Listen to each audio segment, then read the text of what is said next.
দিন আল্লাহ তাআলা বলবেন, হে বনি আদম, আমি অসুস্থ ছিলাম, আমার তো সেবা করলা না। আমি ক্ষুধার্ত ছিলাম, আমি আল্লাহর তো তুমি খাওয়াইলা না।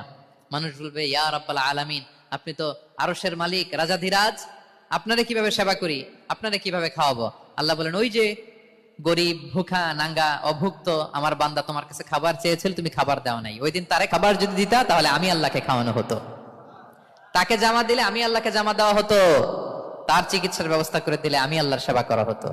সুবহানাল্লাহ। ইফতার শেয়ারিং অনেক বড় সওয়াবের কাজ, মানুষকে খাওয়ানো অনেক বড় সওয়াবের কাজ, এগুলো যেন আমরা করি।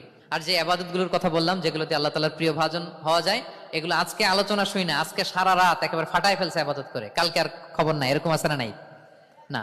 আহাব্বুল আ'মালি ইলাল্লাহি আদওয়ামুহা ওয়া ইন কাল্লা।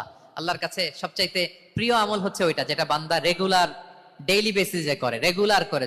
নবী পাগলের মতো একবার হাউজে কাউসারে যাবেন, একবার সিরাতে যাবেন, একবার পুলসিরাতের দিকে, একবার হাউজে কাউসারের দিকে পাগলের মতো দৌড়াতে থাকবেন। তার কোনো গুনাহগার উম্মত যাতে জাহান্নামে ঢুকে না যায়, সেদিন কেউ সুপারিশ করতে পারবে না বিশ্বনবী ছাড়া। এজন্য 5 নম্বর আল্লাহ বললেন, মান যাল্লাযী ইয়াশফাউ ইনদাহু ইল্লা বিইযনিহি। কার সাহস আছে, কার এত বড় বুকের পাটা কিয়ামতের কঠিন দিন আল্লাহর সামনে দাঁড়িয়ে সুপারিশ করবে?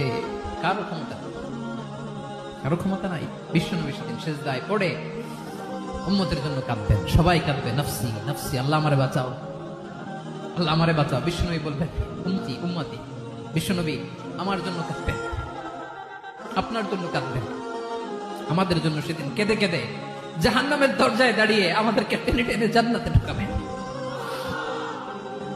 এজন্য এই বিশ্বনবীর ভালোবাসা যেন আমাদের হৃদয়ে ভরপুর থাকে। আমার ভাইয়েরা, প্রতি শুক্রবার বিশ্বনবীর উপরে বেশি বেশি যেন আমরা দুরূদ পড়ি। আমরা যখন বিশ্বনবীর সালাম দেই, দুরূদ পড়ি, যখন মসজিদের কার্পেটে সেজদা দেই, দেখা যায় যে সেজদাটা, কপালটা কার্পেটে পড়ে, জায়নামাজে পড়ে, মসজিদের টাইলসে পড়ে। কিন্তু বিশ্বনবী বলে, না, টাইলসে পড়ে না, জায়নামাজে পড়ে না, তোমার সেজদাটা আল্লাহর কুদরতি পায়ের উপর যে পড়ে।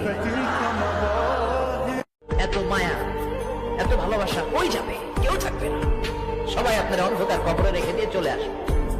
উপরে বাঁশের কঞ্চি, তার উপরে মাটির চাপা, অন্ধকার আর অন্ধকার। এই অন্ধকার যেন শেষ হতে চায় না, শুধুই অন্ধকার, ঠিক কিনা?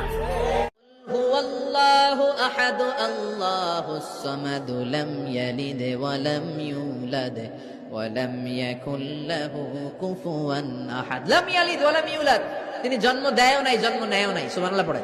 আমাদের কারো ছেলে হয়, কারো মেয়ে হয়। আল্লাহর ছেলে মেয়ে আছে? কথা কন। মক্কার মুশরিকরা বলতো, আল মালাইকাতু বানাতুল্লাহ, ফেরেশতারা আল্লাহর মাইয়া। কি কইতো? ফেরেশতারা আল্লাহর মেয়ে। আর বলতো সাইয়েদনা উযাইর আলাইহিস সালাম আল্লাহর ছেলে, সাইয়েদনা ঈসা আলাইহিস সালাম আল্লাহর ছেলে, ফেরেশতারা হলো আল্লাহর মেয়ে। আল্লাহ বলে, ভুল বললি, লাম ইয়ালিদ ওয়া লাম ইউলাদ। সুবহানাল্লাহ। তার কোনো নসবনামা নাই, আমাদের নসবনামা আছে।